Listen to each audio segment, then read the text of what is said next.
On top of the platform, covered in a thick layer of gray dust, was an object. It was small, maybe the size of a dinner plate. It was the only thing in the room that didn't look like stone. The lead geologist reached out with a brush. He gently swept away the dust of centuries. Beneath the dirt, something glinted. It was blue-gray and metallic. This was the moment the vibe shifted from cool discovery to this shouldn't be here. Metal artifacts in North America are rare enough, but this looked industrial. It was a perfect circle with a beveled edge and fine grooves etched into the surface. The researcher touched it. He pulled his hand back instantly. "It's freezing," he whispered. The metal was colder than the air, colder than the stone. It felt like it was sucking the heat right out of his fingertips. They knew right then that they weren't looking at a ceremonial trinket. They were looking at something functional, and the material it was made of changed everything. The lost metallurgy.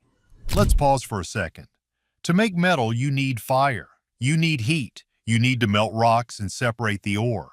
Ancient people did this with copper and gold because those are soft and easy to work with. But when the team pointed their portable X-ray fluorescence analyzer, XRF, at this disk, the results made no sense. The device beeped, analyzing the chemical composition. The scientists stared at the screen, waiting for it to say iron or copper. Instead, the readout flashed: arsenic, platinum, nickel. Everyone's jaw hit the floor. Here is why that is crazy. You don't just stumble upon that combination. Platinum has an insanely high melting point, over 3,200 degrees Fahrenheit. You need a blast furnace to work with it. You can't do it with a campfire. And arsenic. Arsenic is used in modern alloys to strengthen copper, but it's toxic and tricky. This mix suggests a level of metallurgy that rivals the Industrial Revolution. Yet it was sitting in a cave that had been sealed since before the Roman Empire. The disk itself was flawless. No rust, no corrosion. It looked like it had been machined yesterday. The surface had microscopic grooves perfectly parallel, like the tracks on a vinyl record or a hard drive. The team debated right there in the cave. Was it a fake? A hoax? "Look at the sediment," one of them argued, pointing to the compacted dust they had just brushed off. "This has been here for thousands of years. You can't fake that compaction." They carefully lifted the disk. It was heavy, dense. Underneath it, carved into the stone platform, was a recessed circle. The disk fit into it perfectly. But here is the catch. The recess wasn't just a holder, it had contact points, small drilled holes that aligned with the markings on the back of the disk. It looked like a socket. The crazy part is, the moment they lifted the disk out of its slot, the room changed. The low hum they had felt earlier, it stopped. The air, which had felt charged and electric, suddenly felt dead and flat. It was as if they had just unplugged a machine. The researchers looked at each other. The realization was terrifying.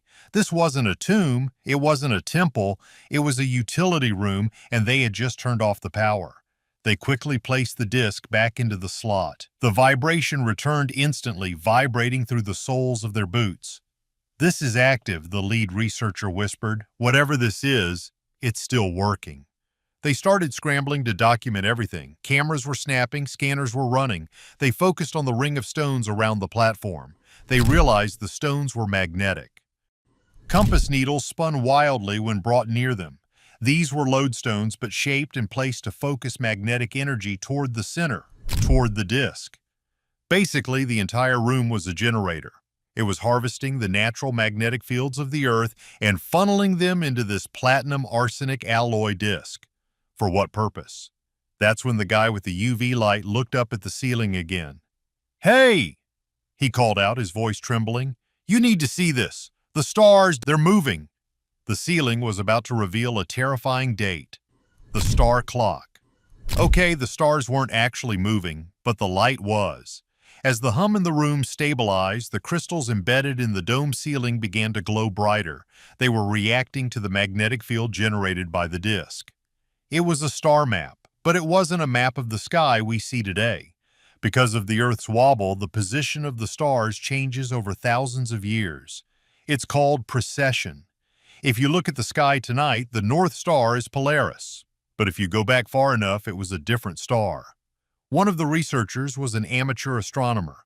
He pulled out his tablet and opened a star charting app that allows you to rewind time. He looked up at the glowing blue dots on the ceiling, then down at his screen. He scrolled back. 2,000 years. No match. 5,000 years. No match. He kept scrolling back. Finally, the pattern on the screen matched the pattern on the ceiling. He froze. "Guys," he said, "this map isn't from the time of the Egyptians. It's not from the time of the Mayans." "When is it from?" someone asked. "It matches the sky over Arizona exactly 15,000 years ago."